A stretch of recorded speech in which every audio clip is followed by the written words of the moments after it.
जब मेहनत का सिक्का उछलता है तो हेड भी आपका होता है और टेल भी आपका होता है। हे एवरीवन, दिस इज साक्षी राजपूत। कैसे हैं आप सब? आई होप आप सब अच्छे होंगे, आपकी फैमिली में भी सब लोग अच्छे होंगे। CUET that is common university entrance test 2023 के बारे में आज हम बात करेंगे। बी फार्मा एंट्रेंस एग्जाम, अगर आप बी फार्मेसी को टारगेट कर रहे हैं 2023 में तो CUET is one of the best option for you. अगर आप CUET के थ्रू एडमिशन लेते हैं तो कहीं ना कहीं आप जरूर स्टैंड करेंगे।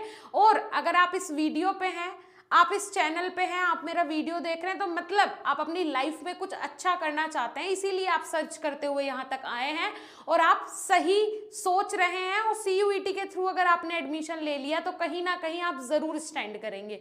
ओके, चलिए जी, तो CUET 2023 सबके मन में बस एक ही डाउट है कि मैम कट ऑफ क्या रहेगा। ठीक है, कितने मार्क्स हमें रिक्वायर्ड हैं पास होने के लिए, कितने मार्क्स हमें रिक्वायर्ड हैं टॉप करने के लिए, कितने मार्क्स की रिक्वायरमेंट है एक अच्छे यूनिवर्सिटी, एक अच्छे विश्वविद्यालय में एडमिशन के लिए। तीनों चीजें अलग अलग हैं। सबसे पहले कोई भी बंदा हो, कोई भी स्टूडेंट हो, वो सोचता है टॉपर बनने का, है ना, क्या कि भाई मुझे बहुत अच्छी इंडिया की फर्स्ट यूनिवर्सिटी जो कि बी फार्मेसी के लिए हो, बेस्ट हो, उसमें मुझे एडमिशन मिल जाए। राइट, ऐसा सोचते हैं स्टूडेंट्स। अब मुझे नहीं पता आप लोग सोचते हैं या नहीं सोचते, लेकिन हाँ, बहुत सारे स्टूडेंट्स ऐसा सोचते होंगे कि भाई मुझे टॉप क्लास यूनिवर्सिटी में एडमिशन मिल जाए। सबसे पहली सीढ़ी आपकी यही है। 12th तक आपने जो भी किया, जैसे भी किया, कोई दिक्कत नहीं है, लेकिन अब आपका एडमिशन, आपका कॉलेज डिसाइड करेगा कि आपने फ्यूचर में क्या करना है। आपने फार्मा के बारे में सोच लिया, बी फार्मेसी के बारे में सोच लिया, मतलब आपको करियर इसी सेक्टर में बनाना है। अगर करियर बनाना है, अगर किसी घर की नींव ही मजबूत नहीं होगी तो वो कैसे टिकेगा? चाहे आप 4 मंजिल बना दो, 5 मंजिल बना दो, नहीं टिक पाएगा जब नींव ही मजबूत नहीं है।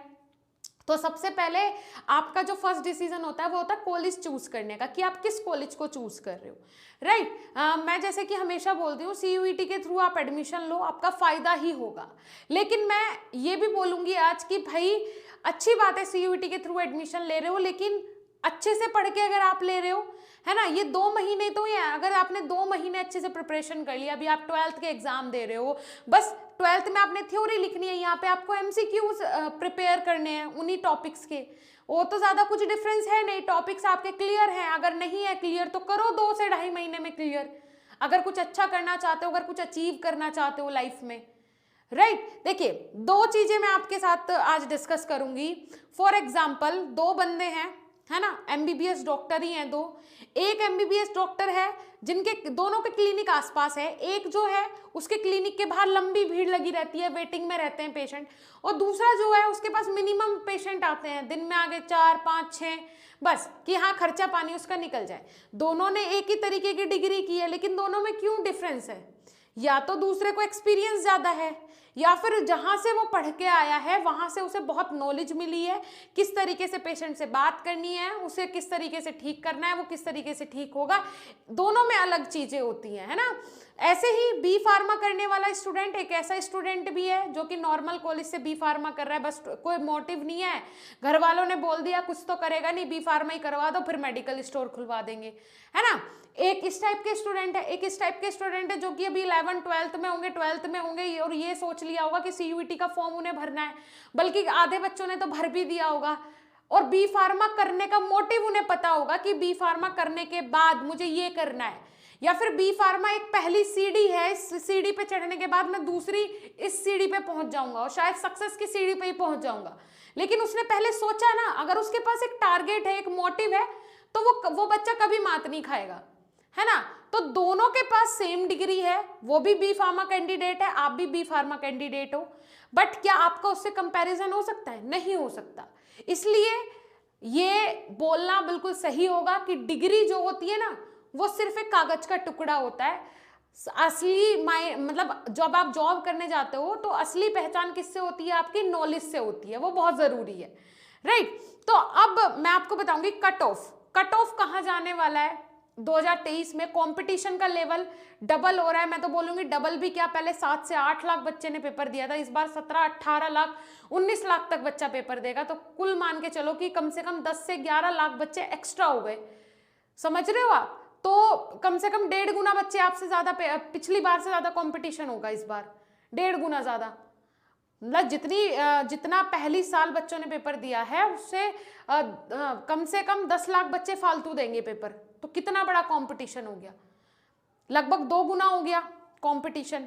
तो इस तरीके से आपने तैयारी भी फिर उसी तरीके से करनी है अगर आपको कुछ अच्छा करना है, राइट। अदरवाइज अगर आप CUET का फॉर्म कम से कम फिल कर रहे हो, CUET का एग्जाम दे रहे हो, उसके थ्रू सोच रहे हो एडमिशन लेना, यही काफी बड़ी बात है। सॉरी, क्योंकि आज का जो यूथ है, आज का यूथ ऐसा हो गया है, उन्हें अपने फ्यूचर के बारे में कुछ पता ही नहीं है। बस मोटिव एक है यार 12th हो जाए किसी तरह, फिर सोचेंगे क्या करना है। इतना टाइम नहीं होता है बेटा। हम खुद, अगर मैं अपनी भी बात करूं, नहीं चलो उस मतलब अब से 5 साल पहले, 6 साल पहले की अगर मैं बात करूं, 5 साल पहले की, उस टाइम तो टेक्नोलॉजी नहीं थी कि अगर मैं टेक्नोलॉजी की बात करूं भाई, अब से 5 साल पहले 12th के एग्जाम दिए थे तो उस टाइम टेक्नोलॉजी नहीं थी, इतना एंड्रॉइड मोबाइल वगैरह यूज भी नहीं करने दिया जाता था 12th स्टैंडर्ड तक, तो है ना।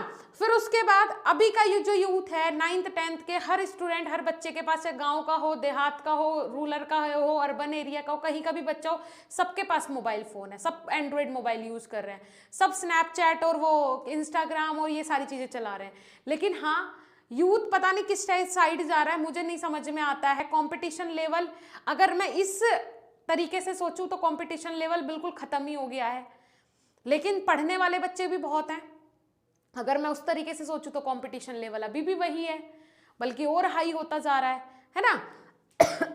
तो यहाँ पे देखो CUET 2023 में क्या रहने वाला है स्कोर, है ना। आपको कितना स्कोर करना पड़ेगा अगर आप अच्छे विश्वविद्यालय में एडमिशन लेना चाहते हो। फॉर एग्जाम्पल, चलिए जी, अब अगर मैं बात करूं मार्क्स की, तो फॉर एग्जांपल आप 3 डोमेन सब्जेक्ट, जैसे कि अगर मैं बी फार्मा की बात करूं तो 3 डोमेन सब्जेक्ट पे फाइट करते हैं आप लोग, PCB, फिजिक्स, केमिस्ट्री, बायोलॉजी, ठीक है। 3 डोमेन सब्जेक्ट पे हमें फाइट करनी है। फॉर एग्जाम्पल जो फिजिक्स है 200 नंबर का हुआ, केमिस्ट्री जो है 200 नंबर की हुई, और बायोलॉजी जो है वो 200 नंबर का हुआ, ठीक है। टोटल आ गए आपके 600 नंबर, ठीक है। 600 नंबर में से अब आपको कितने नंबर लाने होंगे अगर आपको अगर हाई फाई यूनिवर्सिटी में एडमिशन लेना है, ठीक है, अगर सेंट्रल गवर्नमेंट की बेस्ट यूनिवर्सिटी में एडमिशन लेना है जो कि बी फार्मा करवा रही है, ठीक है। तो यहाँ पे अगर आपने एडमिशन लेना है तो 600 में से कम आपको लाने पड़ेंगे 520 नंबर, कम से कम 480 से 520 के बीच में आपके नंबर होने ही होने चाहिए, तब जाके आपकी बेस्ट यूनिवर्सिटी में एडमिशन होगा, ठीक है। अब अगर आप बेस्ट सोच के चलेंगे, अगर आप सोच के चलेंगे कि मुझे 500 के अबाव नंबर लाने हैं 600 में से, सोच के यही चलना है कि भाई मेरे 500 के ऊपर ही नंबर आने चाहिए, तो कैसे आपका एडमिशन नहीं होगा। अरे भाई एक यूनिवर्सिटी थोड़ी बेस्ट है, इंडिया में इतनी सारी यूनिवर्सिटीज हैं जो कि बी फार्मा करवा रही है, जो कि बेस्ट है।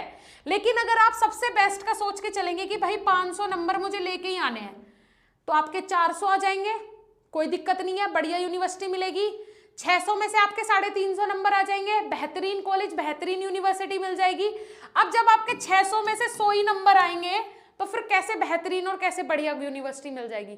फिर आपकी चॉइस नहीं चलेगी, फिर यहाँ पे जो भी कॉलेज मिल गया, जो भी यूनिवर्सिटी आपको मिल गई, वो आपको लेनी पड़ेगी, वो आपको दी जाएगी सामने से, वो आपकी चॉइस नहीं होगी। लेकिन अगर आप इतना स्कोर कर लेते हो तो आप अपनी चॉइस के हिसाब से यूनिवर्सिटी, अपने चॉइस के हिसाब से कॉलेज, अपने चॉइस के हिसाब से सीट ले सकते हो, ठीक है। तो ये रहने वाला है स्कोर, तो ठीक है, और ये कम ही है, आप कोशिश करना 550 के लगभग ही नंबर लाने की। जब आप IAS PCS का सपना देखते हो ना, तो तब नीचे वाले जो सारे पोस्ट होती हैं उनके लिए तो आप खुद ब खुद एलिजिबल हो गए। अगर आप बड़ी लेवल का सपना सोच रहे हो, अगर आप सोचोगे कि मुझे यूपी पुलिस में भर्ती होना है, तो फिर कैसे हो पाओगे, फिर तो हो ही नहीं पाओगे। अगर आपने सोचा कांस्टेबल के बारे में है, फिर कैसे हो पाओगे भाई, कांस्टेबल के बारे में सोचने वाले ही रह जाते हैं। अगर आप सोचोगे ऊंचे लेवल का, तो कम से कम अगर वो ना मिला तो उससे नीचे वाला तो 110% मिलेगा, ठीक है। तो सोच के चलो अच्छा स्कोर करना है। 2 महीने बहुत ज्यादा होते हैं, मैं बोलती हूँ कि 2 महीने अगर आपने प्रॉपर तैयारी कर ली ना, मन से और जिज्ञासा से तैयारी कर ली, तो आप कुछ भी पलट सकते हो। बहुत बड़ा टाइम होता है 2 महीने का, और मई में जाके पेपर होने वाला है। अभी 2 महीने भी कहाँ, भी आपके पास पूरा मार्च है, अप्रैल है, फिर मई में भी लास्ट में 21 मई से पेपर स्टार्ट है, तो 20 दिन वहां पे भी मिल गए आपको, तो लगभग 2.5 महीने अभी आपके पास हैं, फरवरी के भी दिन बचे हुए हैं, तो बहुत टाइम है अभी आपके पास। भाई प्रिपरेशन अपने स्टार्ट करो, स्ट्रेटेजी बनाओ, स्ट्रेटेजी के साथ पढ़ना है, ठीक है। 12th में आप लोग सारे थियोरटिकल पोर्शन अपना पढ़ ही लेंगे। एमसीक्यूज हम इंडिया के बेस्ट टीचर्स ने बीएसपी फार्मेसी के प्लेटफॉर्म पे प्रोवाइड करवाए हैं एमसीक्यूज, आप जाके विजिट कर सकते हैं बीएसपी फार्मेसी ऑफिशियल ऐप पे। पेड कोर्सेज के अंदर सीयूईटी का कोर्स है जिसका चार्ज मैंने ओनली 99 रुपये रखा है, 99 रुपये, जिसकी आप अगर कहीं रेस्टोरेंट में बैठ जाओ तो कॉफी पी के आ जाओगे, ओनली 99 रुपीज। बेस्ट टीचर्स ने 2000 प्लस एमसीक्यूज आप लोगों के लिए प्रिपेयर किए हैं, टेस्ट पोर्टल्स आप लोगों के लिए अवेलेबल है, जाओ टेस्ट अटेंड करो, बहुत ही सुपर्ब इंटरफेस है टेस्ट अटेंड करने के लिए आप लोगों के लिए, जाओ विजिट करो और कंटिन्यू प्रैक्टिस करो, because practice makes the man perfect. अगर आप प्रैक्टिस करोगे तो आप ऑटोमेटिकली परफेक्ट हो जाओगे। चलिए जी ठीक है, फिर कोई भी प्रॉब्लम कोई भी डाउट होता है कमेंट सेक्शन में कमेंट करें। जैसे ही एक फाइनल शेड्यूल हमें मिल जाएगा कि भाई सीयूईटी का एग्जाम कब कब होने वाला है, कैसे है, तो लाइव क्लासेस भी आपकी स्टार्ट हो जाएगी, ठीक है, उसी 99 के कोर्स के अंदर, कोई कोर्स का चार्ज इंक्रीज नहीं होगा, ठीक है। फिर मिलेंगे नेक्स्ट इंफॉर्मेटिव वीडियो के साथ, तब तक के लिए धन्यवाद, नमस्कार।